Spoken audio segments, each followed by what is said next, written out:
Today I'm going to be teaching you how to prove the Pythagorean theorem using geometry.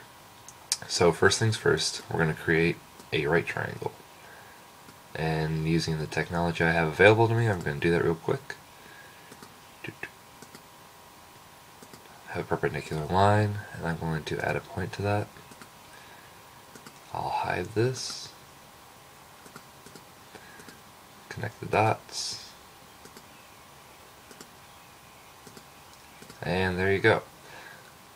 And in case you don't believe me that this is a right triangle, I'm going to go ahead and measure the angle, which comes to a solid 90 degrees. So angle ABC is 90 degrees. And I'll move the triangle around to show you that no matter what I do to it, it's going to stay 90 degrees. Okay, so we have a right triangle. Nothing is going to change that triangle from being right. Okay, so I'm going to get rid of this, show you what I already did earlier, which as you should already know, the Pythagorean theorem is a squared plus b squared, and that equals c squared. Okay, we're going to put that right there. So you see you have side A, which is line segment AB, you have side B, which is line segment AC, and you have side C, which is line segment BC. Now, with squares, you should remember that the formula is along the lines of a quadrilateral, which is base times height. But with a square, since each side equals the same length, you could just take one side and square it. Thus, you have A squared, because you have A times A. And if you don't believe me, I'll just measure out the length. I don't know why I made another A there, but alright, I'll have to do it the old-fashioned way.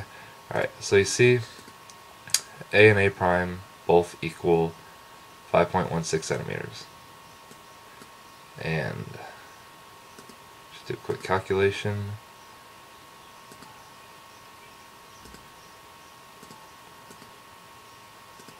A times A prime, which is height times base, or base times height, and you would get 26.62 centimeters squared.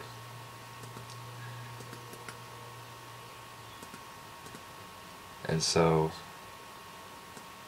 I'll leave that there for a second and just do a quick calculation for the area. You get the same thing. So you have 26.62 centimeters squared. Let's go ahead and hide that. So the area of square A is 26.62 centimeters squared. Square B's area is 30.91 centimeters squared. And so the idea is A squared plus B squared equals C squared. So this square plus this square has to equal this square. And at first glance it can be kind of confusing. I mean, how are you going to find out that this plus this equals this? There's no way to just combine the two squares into one bigger square, or to rearrange it, and that would take a lot of time and effort. So what we're going to do is just add the two areas together, and if they come out to the right calculation, it should be the area of square C, which is 57.53 centimeters squared. So I'll just do another quick calculation. So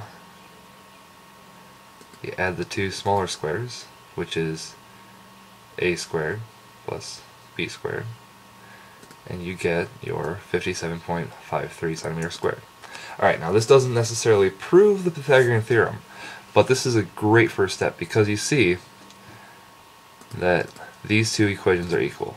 So if I go to resize the triangle, you can see that the two areas are going to be the same, which is the sum of these two squares, or the square itself. So you see, I can change that, I could change this, and no matter what happens, the area is going to equal, the area of the square C is going to equal the sum of squares A and B, no matter what I do, what size the triangle is, or anything. So that actually does prove the Pythagorean theorem using geometry. So congratulations, you just made a proof.